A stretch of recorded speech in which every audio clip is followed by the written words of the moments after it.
Assalamualaikum warahmatullahi wabarakatuh. Anak-anakku sekalian, bagaimana kabar kalian? Mudah-mudahan dalam keadaan baik-baik saja ya.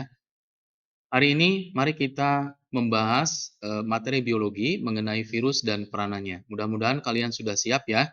Jadi sekarang kita akan membahas tentang sub materi dari pengertian virus. Pengertian virus. Virus adalah sepasang kecil informasi genetik, bisa berupa materi genetik DNA atau RNA, di dalam cangkang pelindung yang disebut dengan kapsid. Virus tidak terdiri dari sel, sehingga mereka tidak memiliki semua peralatan yang dimiliki oleh sel untuk membuat lebih banyak salinan dari dirinya sendiri. Virus membawa instruksi dan menggunakan peralatan sel inang untuk membuat lebih banyak salinan virus. Virus juga dapat menginfeksi manusia, tumbuhan, hewan, bakteri, dan jamur, masing-masing hanya menginfeksi tipe inang tertentu. Fitur virus. Virus terdiri dari materi genetik bisa berupa DNA atau RNA dan lapisan protein pelindung atau yang disebut dengan kapsid.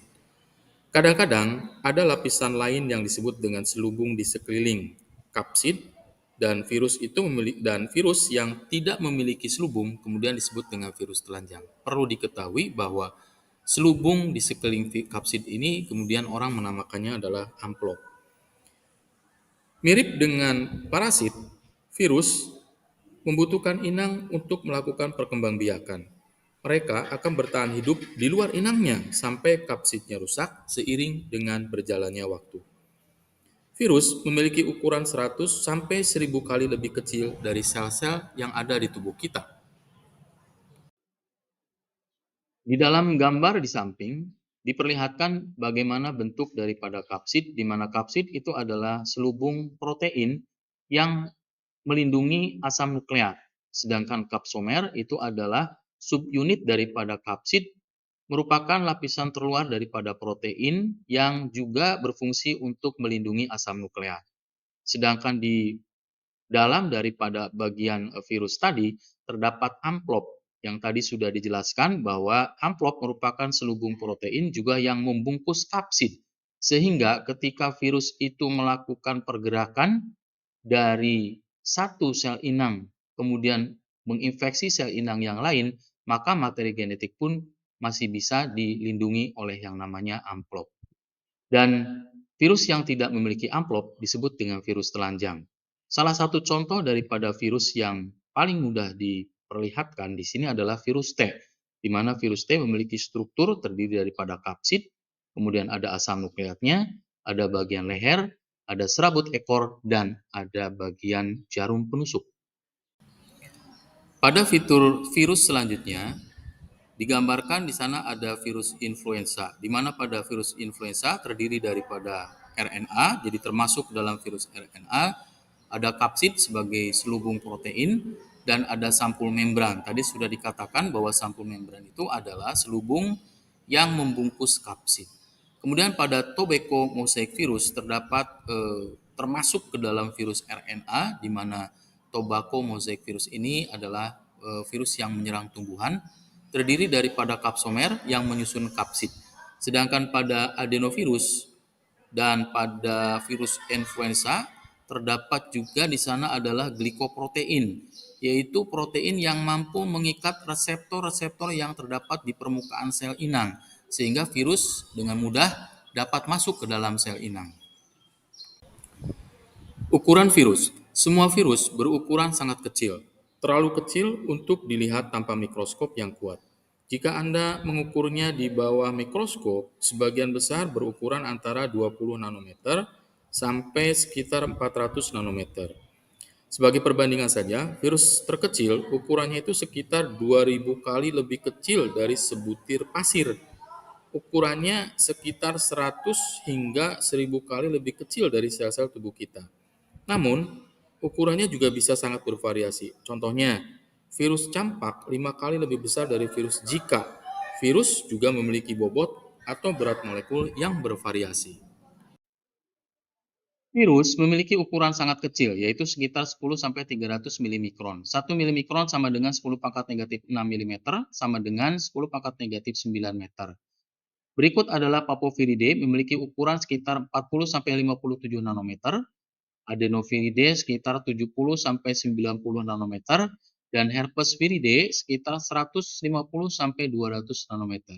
Sedangkan gambar di sebelahnya memperlihatkan bagaimana ukuran virus T, yaitu ukuran virus T4 memiliki kepala dengan ukuran sekitar 100–110 nanometer dan ekornya itu sekitar 110 nanometer. Kemudian virus T3 memiliki kepala dengan ukuran 60×60 nanometer dan panjang ekornya sekitar 20 nanometer.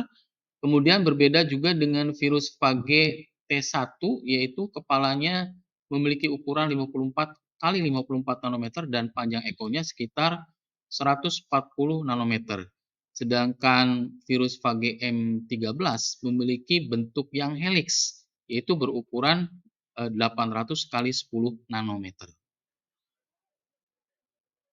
Ukuran virus yang lainnya adalah Reoviridae memiliki ukuran 60–80 nanometer, Togaviridae memiliki ukuran 60–70 nanometer, kemudian Orthomyxoviridae memiliki ukuran 80–200 nanometer, kemudian Coronaviridae memiliki ukuran 80–160 nanometer, Paramyxoviridae ukurannya 150–300 nanometer, Retroviridae 100–120 nanometer, dan terakhir adalah Rhabdoviridae, yaitu memiliki kapsid dengan ukuran 70–190 nanometer. Bentuk virus. Jenis-jenis bentuk virus antara lain yang pertama adalah icosahedral atau polyhedral.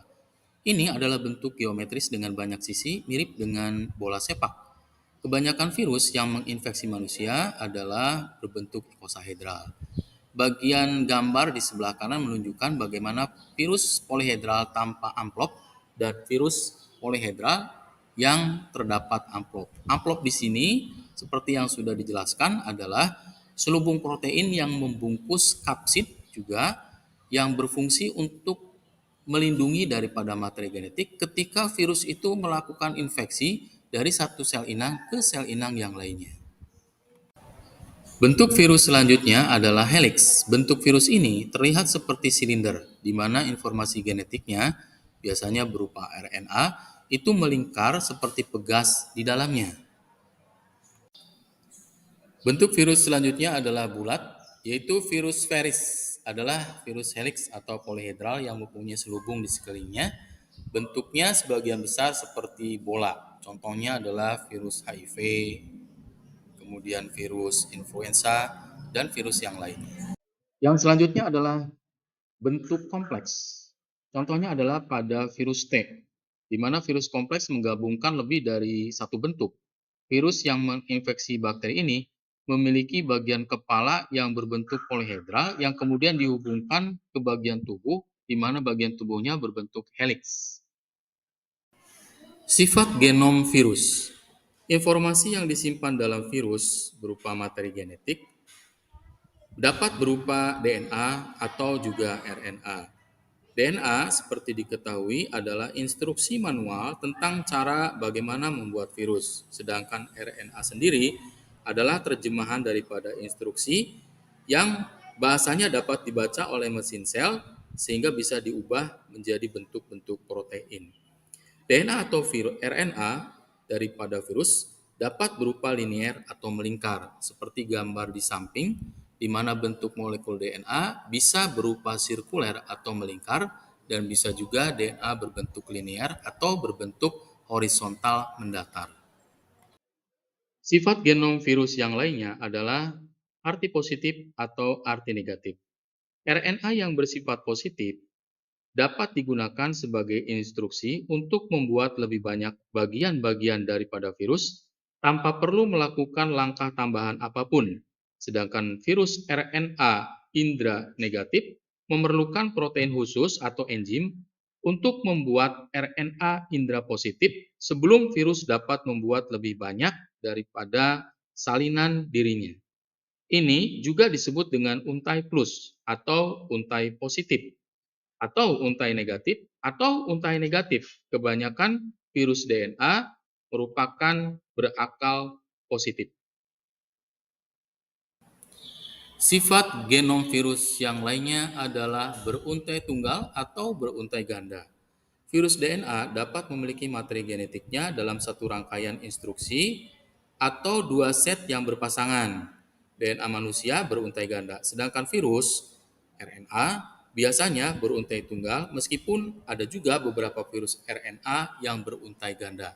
Bisa kita lihat gambarnya di samping di mana virus RNA atau materi genetik RNA itu ada pada sebelah kiri merupakan satu untaian tunggal, sedangkan materi genetik DNA memiliki dua untaian ganda yang terletak di sebelah kanannya. Apakah virus itu hidup atau mati? Secara umum, para ahli biologi tidak menganggap virus sebagai makhluk hidup karena mereka tidak dapat menjalankan fungsi yang dilakukan oleh organisme hidup. Mereka itu tidak dapat mengubah makanan menjadi energi atau metabolisme dan tidak dapat hidup atau bereproduksi tanpa sel inang. Akan tetapi, di sisi lain, mereka dapat bereproduksi di sel inang yang tepat dan bahkan berevolusi seiring berjalannya waktu untuk bertahan hidup. Selain itu, mereka juga dapat merusak dan menghancurkan sel inang. Nah, oleh karena itu, banyak yang menganggapnya sebagai wilayah abu-abu antara makhluk hidup dan benda mati. Itu barangkali hal-hal yang bisa kita bahas mengenai pengertian virus. Mudah-mudahan kalian dapat menyimak dengan baik. Demikian, Assalamualaikum warahmatullahi wabarakatuh.